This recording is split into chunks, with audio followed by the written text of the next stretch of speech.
Apprendre, comprendre pour être éclairé. Dans le livre saint du Coran, plus de 700 passages évoquent la recherche du savoir. C'est à la fois un droit et un devoir pour chaque croyant selon les enseignements du prophète de l'islam, Mohammed. En cette nuit, commémorant la naissance du guide des musulmans, en présence du chef de l'État Alassane Ouattara à la mosquée de la Riviera Golfe, le COSIM, Conseil supérieur des imams des mosquées et des affaires islamiques, choisit de plancher sur la place de la science et des savants dans les enseignements du prophète, thème qui colle à l'actualité de la rentrée scolaire 2024 à 2025. L'islam, religion de paix, est aussi une religion du savoir, de la connaissance, de la culture, de l'éducation, de la science, de l'instruction et de la morale.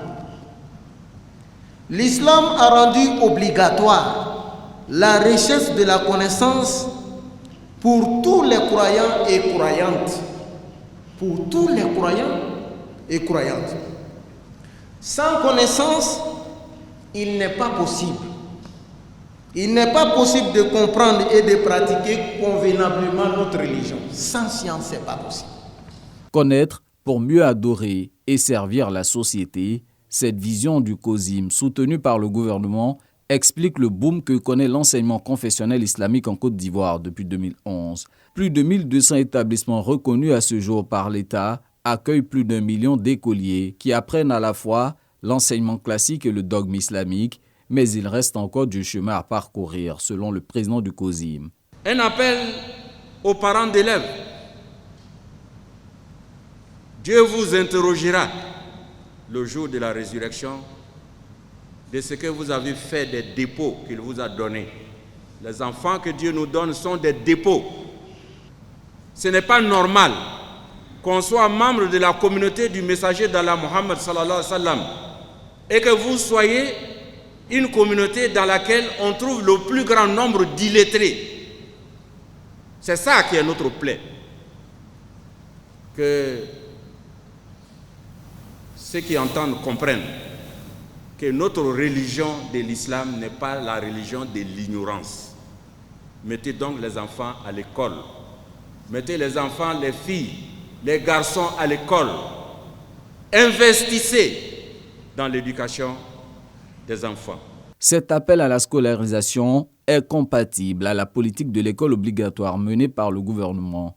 Au nom du président Alassane Ouattara, le ministre de l'Intérieur saisit l'occasion pour clarifier la position du gouvernement sur un sujet d'actualité. Je ne saurais, au cours de cette intervention, faire abstraction d'un fait qui anime et suscite beaucoup de passion dans l'actualité en ce moment.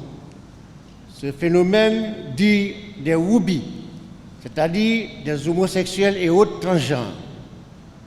En aucune façon, le gouvernement ivoirien, avec à sa tête son Excellence Alassane Ouattara, n'encourage ce phénomène. La preuve la plus éclatante se trouve dans les dispositions de notre loi relative au mariage, loi qui a été adoptée en 2019 et qui dispose en substance que le mariage est une union entre deux personnes de sexe opposé. Cependant, au regard des agressions sur les personnes suspectées de déviance sexuelle, agressions enregistrées par les services du département dont j'ai la charge, je voudrais en appeler à l'esprit civique de tous. Sachons raison garder et évitons tout acte qui pourrait constituer une violation de nos lois.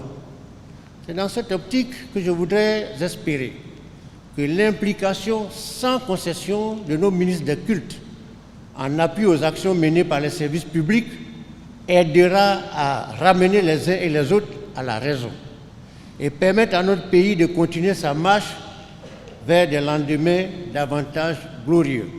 Des prières et des bénédictions à la suite de la lecture intégrale du Saint-Coran, toute l'Assemblée ne nourrissait qu'un vœu, que la Côte d'Ivoire demeure une nation éclairée, apaisée et prospère.